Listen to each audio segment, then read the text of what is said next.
Vamos direto agora com Altamiro Borges, jornalista, presidente do Centro de Estudos da Mídia Alternativa Barão de Itararé. Miro já conectado aqui com a gente.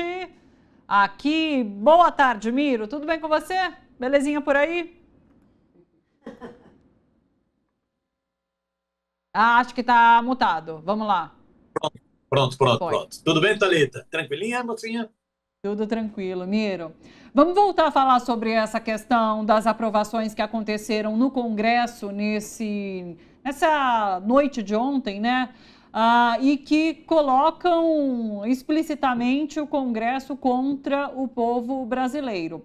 E daí eu queria trazer aqui para você essa leitura de que é isso, o que a gente está vendo como uma grande sabotagem do Congresso, a grande mídia noticia como uma derrota para o governo, simplesmente. Queria te ouvir um pouquinho acerca desse debate. Então, Thalita, é porque a grande mídia, a chamada grande mídia, né, essa mídia hegemônica, ela é defensora dessas ideias neoliberais de Estado mínimo para os pobres e Estado máximo para os ricos, né? Ela é defensora das ideias de ajuste fiscal pesado, né? Na verdade, um austericídio, né? É quase um suicídio, né, das contas públicas, né? Para sobrar grana para pagar rentistas, né? Com juros lá nas alturas.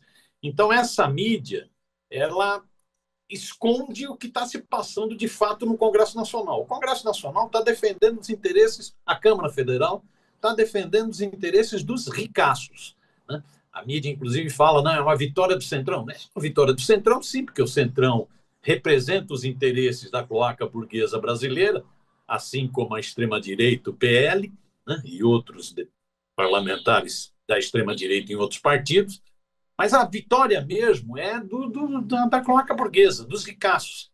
Eles é que estão fazendo essa pressão violentíssima para não ter nenhuma medida de aumento de tributo dos ricaços para diminuir exatamente a tributação de quem ganha menos, né? De aumento do tributo dos ricaços para não mexer, para não cortar programas sociais, né? Então é a cloaca burguesa que faz essa pressão. O Hugo Mota é a expressão disso, né? Tenta passar o rolo compressor exatamente para isso, para mostrar a força do Centrão, mas mostra que é a representação da cloaca burguesa. E aí cria-se todo um discurso mentiroso, que a mídia escamoteia, né? Então, é para reduzir despesa mesmo? É para cortar gastos? Então, vamos lá, vamos cortar gastos. Vamos cortar em emendas parlamentares, são 50 bilhões de reais. 50 bilhões de reais, 50,3 previsto para esse ano. Vamos cortar gastos? Vamos cortar em supersalários. Vamos cortar em supersalários, por exemplo, de milicos. Milico se aposenta recebendo o salário antigo, não se aposenta com salário de INSS, se aposenta com o salário que recebia, se aposenta, né, com salário integral, né? Só o rombo nas contas públicas de salário de milicos está em 50 bilhões de reais. Então, por que não mexe nisso? Por que não mexe nos supersalários? Por que não mexe no salário dos milicos? Por que não mexe nas emendas parlamentares? Por que não mexe com essas isenções, né? Com esses benefícios tributários que são para ricaços, né? Você pega letra de crédito imobiliário, letra de crédito para o agronegócio, não são taxados no Brasil. LCI, LCA não são taxados no Brasil, né? O presidente Lula outro dia mesmo falou, são 800 bilhões em benefícios tributários, 800 bilhões em benefícios tributários. Então aí você vê como é uma hipocrisia muito grande. Não se toca nos interesses dos ricaços, né? Não se toca, ao contrário, continua, né? Mesmo do ponto de vista do legislativo, quer dizer, ampliar o número de... Fala em corte de gastos, mas amplia o número de deputados. Não tem uma incoerência aí? Fala em corte de gastos, mas acumula aposentadoria e salário. Não tem uma incoerência aí? Ou seja, é um discurso falso que a mídia esconde, não é isso? Que, no fundo, visa beneficiar a merreca de burguesia ricaça no Brasil. Esse 0,01% né? Essa turma que manda no Brasil e que manda, infelizmente, em vários parlamentares brasileiros. Banca as campanhas e banca. Então, a gente vê isso. Então, é um discurso falacioso que a mídia, como defende essa mídia hegemônica, como defende esse projeto, né, não denuncia com força. Ao contrário, fica falando em derrota do governo, ao invés de falar derrota do povo brasileiro. E hoje tem mais uma, porque você falou, só eu brinco sempre, né? Pensa na pizza, metade da pizza do orçamento nacional, metade é para pagar banqueiro. Exatamente. Tem os nomes bonitos de serviço da dívida, não é? Isso quer dizer pegar metade do nosso dinheiro por ano e passar para banqueiro para os juros. Não é para pagar a dívida principal, é só para pagar os juros. Essa parte aqui, que nisso ninguém toca, e o Miro fez elencou todos esses gastos e não precisou entrar nessa metade para dizer que tinha de onde cortar, que não do distinto público pagante. Hoje tem um episódio mensal que eles... não é bem mensal, né? 45 dias que eles adoram, que é a reunião do Banco Central, que é o guardião da moeda nacional, que é quem nos protege da inflação. É hoje. Isso. Começou ontem e termina hoje. Sempre começa na terça e termina na quarta.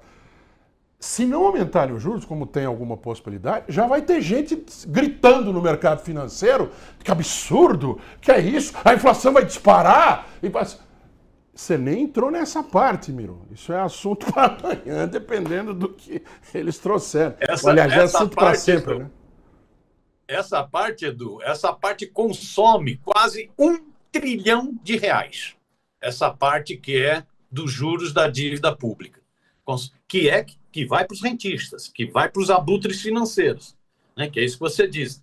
Do orçamento nacional, sim, um pouco mais de 50% é só para pagar juros da dívida. Né? Não tem, inclusive, dívida essa que nunca foi auditada para saber exatamente se é esse valor. Em países que auditaram dívidas, o valor diminuiu muito. Que eu diga a Argentina, esse talvez seja uma das razões do ódio da cloaca burguesa argentina com relação a Cristina Kirchner. Né? Países que auditaram, diminuiu. Se fizesse uma auditoria da dívida brasileira, ia se ver que essa dívida não existe, ela simplesmente serve para manter, através do tal do superávit, para manter esses abutres financeiros, para manter, né, cada vez maior a especulação financeira. Essa grana que você falou, essa metade do orçamento, essa metade da pizza, consumiu R$1 trilhão. É brincadeira um negócio desse? 1 trilhão. Isso agora, a mídia não fala. Né? Sobre essa agora, Miro, aberração, sobre esses juros pornográficos para manter o superávit primário. Essa mídia não fala. Até porque, Edu, essa mídia é muito vinculada ao capital financeiro. Ela é muito vinculada aos bancos. Né? Hoje, faz parte. Pois é, está totalmente associada. Então, sim. Isso ela esconde. Quando fala em gastos públicos, não fala do pagamento dos juros da dívida pública. O maior barato. Laura? Não, eu queria fazer uma pergunta mais básica mesmo para você, que é a seguinte. Hoje você assiste um jornal qualquer jornal da Globo, e a palavra que você vê mais associada a governo federal, ou Lula, sofreu uma imensa derrota, foi uma derrota acachapante. E é uma narrativa diária, diuturna, né? Quer dizer, em todos os telejornais, repetido várias vezes, o governo está derrotado, o governo está acumulando derrotas e tal. Paralelamente a isso, né, você vê os institutos de pesquisa, né, falando, olha, o Lula está derrotado.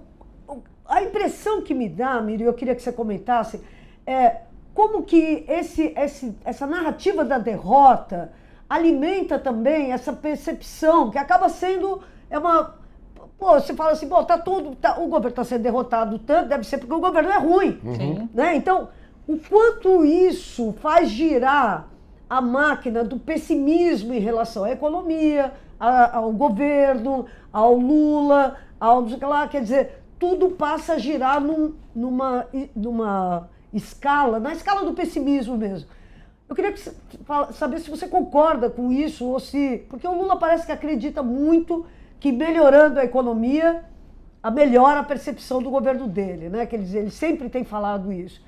A gente está tendo baixa da inflação dos alimentos, quer dizer, está havendo uma deflação já, não é que está diminuindo a inflação, está havendo uma deflação do preço dos alimentos, a gente está vendo várias coisas que conduzem ou que conduziriam a uma melhoria da percepção do governo, mas não está havendo essa melhoria. Então eu queria que você comentasse como essa narrativa que vem, por exemplo, da Globo, por exemplo, e é reproduzida pelas redes sociais todas, ajuda a criar esse clima de desânimo, ou se isso é viagem minha? Não, não acho que seja viagem não, Laura. Eu concordo contigo. Eu acho que a cloaca burguesa brasileira e a sua mídia, porque essa mídia representa os interesses dessa cloaca burguesa, que alguns chamam de elite burguesa brasileira. A cloaca burguesa e sua mídia já definiram uma tática, né? Já definiram uma tática para as eleições, uma estratégia, desculpa, para as eleições do ano que vem. Essa estratégia, no meu entender, está com 2 pontos. Um ponto é tirar o Bolsonaro de campo, porque o Bolsonaro está atrapalhando. Então, ao tirar o Bolsonaro de campo, permitir que uma nova candidatura pinte da direita, e essa candidatura já está, no meu entender, definida, a Folha visivelmente já definiu, o Estadão visivelmente já definiu, a Globo, né, que é a candidatura do bolsonarista moderado aqui de São Paulo, Tarcísio de Freitas, o governador. Então, eles estão com essa tática, tira esse cara de campo para permitir que o Tarcísio já se vingue como candidato. E, por outro lado, é uma política de total desgaste do governo Lula.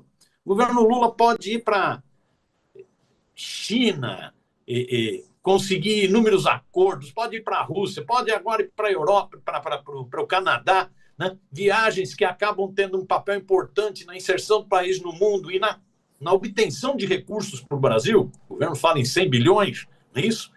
Pode fazer isso. Para a mídia, são viagens que não servem para nada. É tudo para desgastar essas viagens. Então, é de desgaste. Na política, na economia, a mesma coisa. O governo pode apresentar um projeto no sentido de taxar os ricaços, né? No sentido de cobrança de IOF, no sentido de acabar com isenções, pode baixar para essa mídia, para essa cloaca burguesa afetada, isso não presta, cacete permanente. Então, eu acho que a mídia definiu uma estratégia.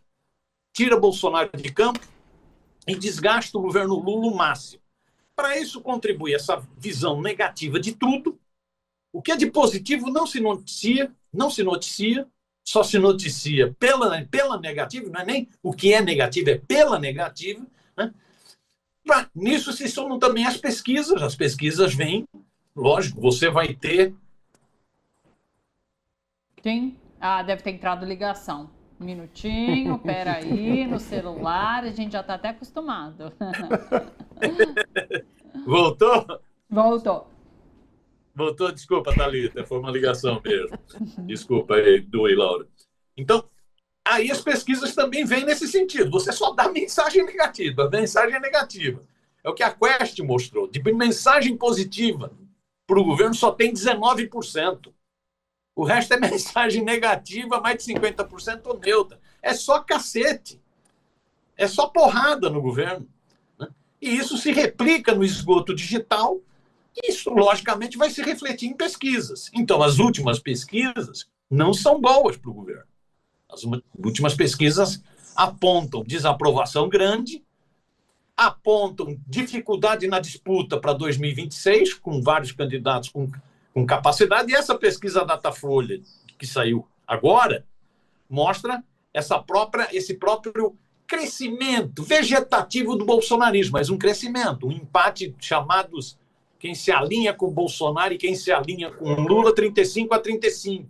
Né? Em abril passado, tinha sido 31-39, 31 se alinhando com o Bolsonaro, 39 se alinhando com o Lula. Né? Mas é lógico, é uma virulência tão grande de ataques, né, que vai produzindo desgaste. Agora, e tenta criar isso que você falou, baixar a moral, baixar um clima de pessimismo, de desânimo. O governo já tem muita coisa para mostrar, isso. Então você tem redução de desemprego, aumento de renda, agora dados importantes sobre inflação, deflação de alimentos, que era uma coisa que estava pesando, O governo tem vários programas sociais que são muito bem vistos pela sociedade brasileira. A própria Quest mostrou isso, 79% aprovam esses programas. Quando conhece, o problema é conhecer. A mídia não divulga, há problemas de comunicação no governo, né? Então a população não conhece. Mas quem conhece, 79% aprova, né? Então o governo tem muito que mostrar. O governo tem tempo e tem margem de manobra. Tem margem de manobra. Agora, o que eu acho que a mídia vai tentando criar é um clima de pato manco. O governo Lula já morreu. Já morreu. Né? Essa ideia já está, inclusive, setores da mídia, alguns colunistas ou calunistas, começam a usar muito esse termo do pato manco. Não, o governo acabou, o governo morreu. Né? Que é exatamente para gerar um pessimismo, e esse pessimismo é um pessimismo que desmobiliza, é um pessimismo que paralisa as pessoas. Não dá para cair nessa onda. Sim. Eu acho que aí tem um papel importantíssimo do governo, Laura, que é ser mais contundente na batalha de ideias na sociedade. Eu acho que hoje o governo, uma batalha importantíssima é mostrar o seguinte: o que está sendo derrotado no Congresso Nacional por pressão da cloaca burguesa? Estão sendo derrotados os interesses do povo. São os ricaços versus o povo. É preciso deixar isso muito explícito para a sociedade brasileira. É por isso que essa hashtag, inclusive, de Congresso Inimigo do Povo está sendo levantada e começou a bombar realmente aqui nas redes sociais. Acho que esse é o caminho. Altamiro Borges, Miro, muito obrigada pela presença hoje. Um beijo para você. Bom feriado por aí, viu? Bom feriado. Abração, beijão para vocês todos. Um beijo, Miro. Laura, Edu. Seguinte...